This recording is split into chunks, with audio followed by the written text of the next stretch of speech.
Ravi colours இன்றைய trending பெண்களுக்கான exclusive கலெக்ஷனுடன் kurtis, palazzo pant, Patiala pant, துப்பட்டாக்கள், ஷேப்வேர்கள், நைட்டிகள், பிராண்டட் உள்ளாடைகளும் கிடைக்கும். ரவி கலர்ஸ், நேரு வீதி, ராஜா தியேட்டர் சிக்னல் அருகில், புதுச்சேரி. வணக்கம். முக்கிய செய்திகள். நேபாளம் செல்லும் புதுச்சேரி சட்டமன்ற உறுப்பினர்கள். பயணம் 7 நாட்கள் தொடரும் என தகவல். 40 வயதிற்கு மேல் உள்ளவர்களுக்கு மருத்துவ பரிசோதனை அவசியம். துணைநிலை ஆளுநர் கைலாஷ்நாதன் அறிவுறுத்தல். கிராமங்களிலும் சுகாதார திருவிழா நடத்தப்படும். முதலமைச்சர் ரங்கசாமி அறிவிப்பு. ஆன்லைனில் கடன் தருவதாக 1.38 லட்சம் ரூபாய் மோசடி. மர்ம நபர்களை தேடி வரும் சைபர் கிரைம் காவல்துறையினர். இனி விரிவான செய்திகள். 7 நாள் பயணமாக புதுச்சேரி சட்டமன்ற உறுப்பினர்கள் மார்ச் 1ஆம் தேதி நேபாளம் செல்ல உள்ளனர். நேபாள அரசு சட்டசபையை காண்பதற்கு புதுச்சேரி சட்டமன்ற உறுப்பினர்களுக்கு அழைப்பு விடுக்கப்பட்டிருந்தது. அதனைத் தொடர்ந்து புதுச்சேரி சட்டசபை சார்பில் அனைத்து சட்டமன்ற உறுப்பினர்களும் நேபாளம் செல்ல ஏற்பாடுகள் செய்யப்பட்ட நிலையில் புதுச்சேரி சட்டமன்ற உறுப்பினர்கள் மார்ச் 1ஆம் தேதி சென்னையில் இருந்து விமானம் மூலம் டெல்லி சென்று, மார்ச் 2ஆம் தேதி டெல்லியில் இருந்து விமானம் மூலம் நேபாளம் காத்மாண்டு சென்று பதான் என்ற இடத்தை சுற்றி பார்க்க உள்ளனர். மேலும் மார்ச் 3ஆம் தேதி விமானம் மூலம் போகரா செல்லும் சட்டமன்ற உறுப்பினர்கள் அங்கு கந்தகி சட்டசபையை பார்வையிடுகின்றனர். இந்த பயணமானது 7ஆம் தேதி வரை தொடரும் என்பதும் குறிப்பிடத்தக்கது. மேலும் இந்த பயணத்தில் சபாநாயகர் ஏம்பலம் செல்வம் தலைமையில் உள்துறை அமைச்சர் நமச்சிவாயம், பொதுப்பணித்துறை அமைச்சர் லட்சுமி நாராயணன் உட்பட பல சட்டமன்ற உறுப்பினர்கள் செல்கின்றனர் என்பதும் குறிப்பிடத்தக்கது. 40 வயதிற்கு மேல் உள்ள அனைவரும் மருத்துவ பரிசோதனை செய்வது அவசியம் என்று துணைநிலை ஆளுநர் கைலாஷ்நாதன் அறிவுறுத்தியுள்ளார். மக்களின் நலனுக்காக மத்திய மாநில அரசுகள் பல்வேறு சுகாதார திட்டங்களை செயல்படுத்தி வரும் நிலையில் இத்திட்டங்களை மக்களிடம் சேர்க்கவும், அனைவருக்கும் அடிப்படை சுகாதார சேவை கிடைக்கவும் சுகாதார திருவிழாவானது நடத்தப்படுகிறது என்றும், உலக சுகாதார அமைப்பு 3 விதமான வளர்ச்சி இலக்குகளை முன்வைக்கிறது என்று துணைநிலை ஆளுநர் கைலாஷ்நாதன் தெரிவித்துள்ளார். 2030ற்குள் வறுமையை ஒழிப்பது, பசி ஊட்டச்சத்து குறைபாட்டை ஒழிப்பது, வயது வித்தியாசமின்றி அனைவருக்கும் ஆரோக்கிய வாழ்க்கையை ஏற்படுத்தி கொடுப்பது என்பது போன்ற 3 வகைகளை உணர்த்துகிறது என்றும் அவர் தெரிவித்துள்ளார். இந்த இலக்கை நோக்கி மத்திய அரசு பல்வேறு சுகாதார திட்டங்களை கொண்டு வருகிறது என்றும், சுகாதார திருவிழாவானது புதுச்சேரியின் மற்ற பகுதிகளிலும் நடத்தப்பட வேண்டும் என்றும் தெரிவித்துள்ளார். 40 வயதிற்கு மேல் உள்ளவர்கள் அனைவரும் மருத்துவ பரிசோதனை செய்வது அவசியம் என்றும் சுகாதார திருவிழாவில் துணைநிலை ஆளுநர் கைலாஷ்நாதன் தெரிவித்துள்ளார். திறந்தவெளி கழிப்பிடங்களை ஒழித்து சுகாதார வசதிகளை மேம்படுத்த இந்த திட்டம் வழிவகுத்தது. மத்திய அரசு கொண்டு வந்த இது போன்ற திட்டங்களால் கடந்த 10 ஆண்டுகள் மக்களின் வாழ்க்கை முறையில் மிகப்பெரிய வளர்ச்சி ஏற்பட்டிருக்கிறது. மனித வளர்ச்சி குறியீடுகளில் நாடு முன்னேற்றம் அடைந்து இருக்கிறது.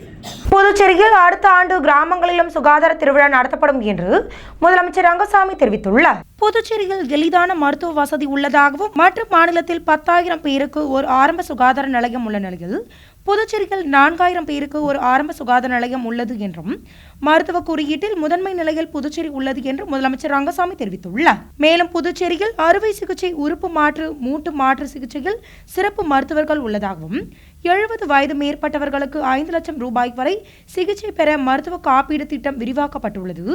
மேலும் வீடு வீடாக சென்று இருதய பரிசோதனையும் செய்யப்படுகிறது. தெருக்களை சுத்தமாக வைத்திருக்கவும், கொசு தொல்லை இல்லாமல் இருக்க உள்ளாட்சி சுகாதாரம் மற்றும் அனைத்து துறைகளும் இணைந்து பணியாற்ற வேண்டும் என்று முதலமைச்சர் ரங்கசாமி தெரிவித்துள்ளார். மேலும் அடுத்த ஆண்டு மடுகரை, நெட்டப்பாக்கம், கரிக்கலாம்பாக்கம் போன்ற கிராமங்களிலும் சுகாதார திருவிழா நடத்தப்படும் என்று கருவடிக்குப்பம் காமராஜர் மணிமண்டபத்தில் நடைபெற்ற சுகாதார திருவிழாவில் முதலமைச்சர் ரங்கசாமி தெரிவித்துள்ளார். இந்தியாவில் இந்த மருத்துவ கொடுக்கின்ற வகையில் இந்த குறியீடு அப்படி பார்த்தா நாம் முதன்மை நிலையில் இருக்கின்றோம். குறியீடு என்பது பார்க்கும்பொழுது முதன்மை நிலையில் நாம் இருக்கின்றோம். இது போதுமா அப்படின்னு பார்த்தீங்கன்னா எனக்கு போதாது. இந்த வசதி அதிகமாக வேணும். நான் சொல்லுவேன், மருத்துவ வசதி கிடைக்கின்ற என்பதை உருவாக்கப்பட வேண்டும். சிறப்பு மருத்துவமனைகள் இங்கே வர வேண்டும். மருத்துவர்கள் இருக்க வேண்டும். சிறப்பு மருத்துவர்கள் இங்கே இருக்க வேண்டும். பார்க்கலாம், ஜிப்மர் மருத்துவமனை ஒரு பெரிய மருத்துவமனை, பாராட்டக்கூடிய புதுச்சேரியில் ஆன்லைனில் கடன் தருவதாக கூறி மர்ம நபர்கள் 1.38 லட்சம் ரூபாயை மோசடி செய்துள்ளனர். ஆன்லைனில் லோன் தருவதாக ஏமாற்றி பாகூரை சேர்ந்தவரிடம் 1.38 லட்சம் ரூபாயை மர்ம நபர்கள் மோசடி செய்துள்ளனர். அதனைத் தொடர்ந்து புதுச்சேரி அடுத்த பாகூர் காமராஜர் நகரை சேர்ந்த சதீஷ் என்பவரை மொபைல் போனில் தொடர்பு கொண்ட மர்ம நபர்கள் ஆன்லைன் மூலம் குறைந்த வட்டியில் 2 லட்சம் ரூபாய் வரை லோன் தருவதாக கூறியுள்ளனர். இதனை நம்பிய சதீஷ் லோன் பெறுவதற்கு ஆன்லைனில் விண்ணப்பித்துள்ளார். அதற்கு செயலாக்க கட்டணம் செலுத்தும்படியும் மர்ம நபர்கள் கூறியுள்ள நிலையில் இதனை நம்பிய சதீஷ் 1,38,000 ரூபாயை செலுத்தி ஏமாந்துள்ளார். இதேபோல் எல்லைப்பிள்ளை சாவடியை சேர்ந்த பஞ்சநாதன் 9,000 ரெட்டியார்பாளையம் ராகவன் 6,000 ரூபாய் என 3 பேரும் 1,53,000 பணத்தை ஆன்லைன் மோசடி கும்பலிடம் இழந்துள்ளனர். மேலும் இதுகுறித்து சைபர் கிரைம் காவல்துறையினர் வழக்கு பதிவு செய்து விசாரணை மேற்கொண்டு வருகின்றனர்.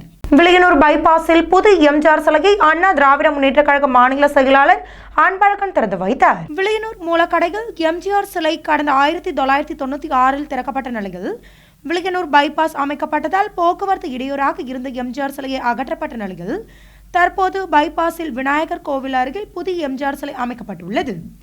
இந்நிலையில் பிப்ரவரி 28ஆம் தேதி எம்ஜிஆர் சிலை திறப்பு விழாவானது நடைபெற்றது. அதனைத் தொடர்ந்து அண்ணா திராவிட முன்னேற்ற கழக மாநில செயலாளர் அன்பழகன் திறந்து வைத்தார். மேலும் அண்ணா திராவிட முன்னேற்ற கழக நிர்வாகிகள் திருநாவுக்கரசும், சுத்துக்கேணி பாஸ்கர், ரவி பாண்டுரங்கன், ராஜாமணி உட்பட பலர் இவ்விழாவில் கலந்து கொண்டு சிறப்பித்தனர். புதுச்சேரி காமராஜர் சாலை அருகே உள்ள உப்பனார் வாய்க்கால் தூர்வாரும் பணியானது தற்பொழுது நடைபெற்று வருகிறது. புதுச்சேரி நகர பகுதியின் மிகப்பெரிய கழிவுநீர் வாய்க்காலாக உப்பனார் வாய்க்கால் உள்ளது. பல்வேறு சிறிய வாய்க்கால்கள் மூலம் வரும் கழிவு நீரானது உப்பனார் வாய்க்காலில் விழுந்து கடலில் சென்று கலக்கிறது என்பது குறிப்பிடத்தக்கது. மேலும் மழைக்காலங்களில் இந்த வாய்க்காலில் மழைநீர் பெருக்கெடுத்து ஓடும் என்பதால் அப்போது வாய்க்கால் பொங்கி வீடுகளுக்குள் கழிவுநீர் புகுந்துவிடும் சூழல் ஏற்படுவதால் காமராஜர் சாலை அருகே உள்ள உப்பனார் வாய்க்காலானது தற்பொழுது தூர்வாரும் பணியானது நடைபெற்று வருகிறது. கிரிப்டோ கரன்சி வழக்கை விசாரிக்கும் சைபர் கிரைம் காவல்துறையினருக்கு காவல்துறை தலைவர் அஜித்குமார் சிங்லா பாராட்டுகளை தெரிவித்துள்ளார். புதுச்சேரியில் கிரிப்டோ கரன்சி மூலம் 10 நபர்களிடம் 3.6 கோடி ரூபாய் மோசடி செய்த வழக்கில் கோயம்புத்தூரை சேர்ந்த 2 பேர் கைது செய்யப்பட்டுள்ளனர். மேலும் மற்றவர்களையும் காவல்துறையினர் தேடி வருகின்றனர்.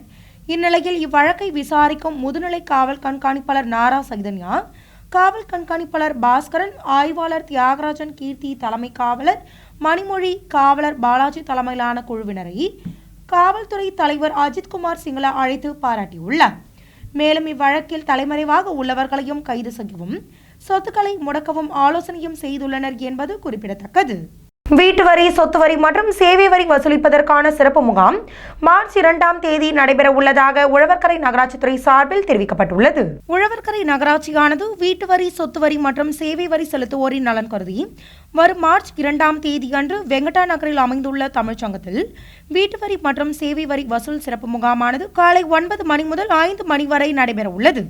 இந்நிலையில் இந்த வாய்ப்பினை பயன்படுத்தி காமராஜர் நகர், வெங்கடா நகர், பிருந்தாவனம், சாரம் மற்றும் இதர வார்டுகளில் உள்ள வீட்டு வரி மற்றும் சேவை வரி நிலுவைதாரர்கள் 2024-25ஆம் ஆண்டு வரையிலான காலத்திற்கு வீட்டு வரி மற்றும் சொத்து வரி, சேவை வரியை செலுத்தலாம் என்றும் உழவர்கரை நகராட்சித்துறை சார்பில் தெரிவிக்கப்பட்டுள்ளது.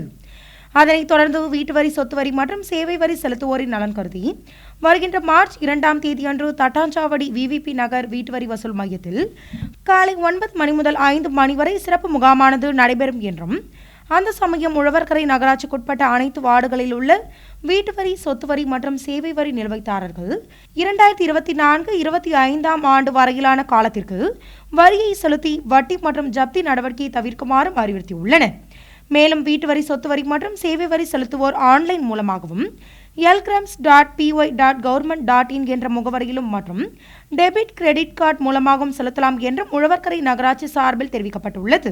அடுத்து வருவது புதுச்சேரியின் இன்றைய தங்கம் மற்றும் வெள்ளி விலை நிலவரம். இன்றைய தங்கம் வெள்ளி விலை விவரம். புதுவையில் இன்றைய தங்கம் வெள்ளி விலை விவரம் வழங்குபவர்கள் முத்து கோல்ட் ஹவுஸ், பாண்டிச்சேரி. தங்கம் 1 கிராம் 7,935 ரூபாய். இன்றைய தங்கம் வெள்ளி விலை விவரம்.